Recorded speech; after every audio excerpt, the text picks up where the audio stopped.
Değerli izləyicilər, videonu bəyənib kanala abunə olun ki, hər kəs son xəbərlərdən anında məlumatlansın.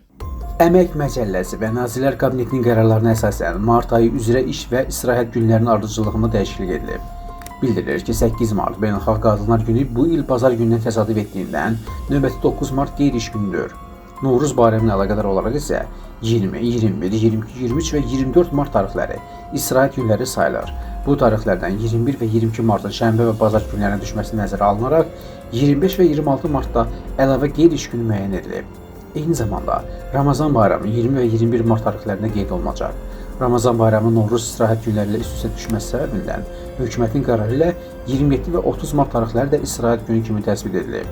Beləliklə, martın 20-sindən 30-una dək ölkə üzrə ardıcıl iş günü olmayacaq.